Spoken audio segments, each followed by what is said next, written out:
काका मालावाचवा। वो शनिवार वाड़ा की दीवारों में कैद हो गई, हमेशा के लिए। कुछ इतिहासकार कहते हैं नारायण राव को वहां उस दिन सिर्फ मारा नहीं गया, पर उनके शरीर के टुकड़ों को ओमकारेश्वर के पास मूला मुठ्ठा नदी के किनारे अंतिम संस्कार कर दिया गया। ये वो हिस्सा है जो ऑफिशियली कंफर्म नहीं हुआ, पर इतिहास के दर्जनों किताबों में ये जिक्र आता है। एक 16 साल के बच्चे के साथ ये हुआ। उसकी कोई गलती नहीं थी, बस वो वहां उस तख्त पे था जहां कोई और बैठना चाहता था। और तब से शनिवार वाड़ा पे एक श्राप लग गया। उसके बाद शनिवार वाड़ा में जो कुछ हुआ वो किसी अभिशाप जैसा था। एक के बाद एक। राघव बाजो इतना चाहते थे उस कुर्सी को, कभी सुकून से नहीं बैठ पाए उस पे।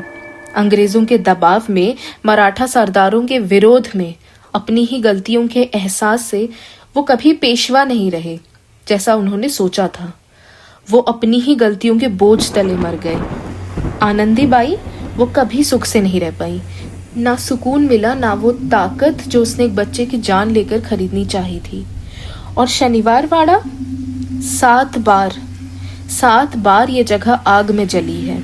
पहली बार 1791 में, फिर 1812 में। 1812 की ये आग इतनी बड़ी थी, इतनी तेज थी कि पूरी 5 मंजिल की इमारत खाक हो गई। 7 दिन तक आग बुझी नहीं।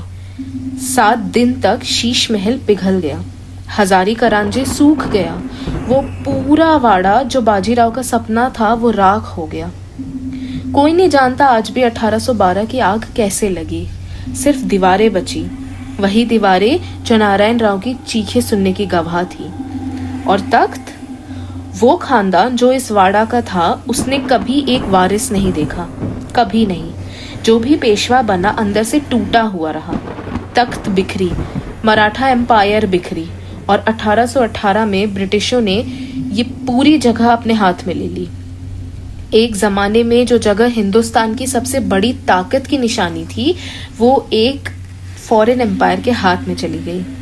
बिना किसी जंग के, बिना किसी बड़े युद्ध के, बस बिखरते बिखरते खत्म हो गई। एक बच्चे की बेवजह मौत एक पूरे खानदान की तबाही ले आई।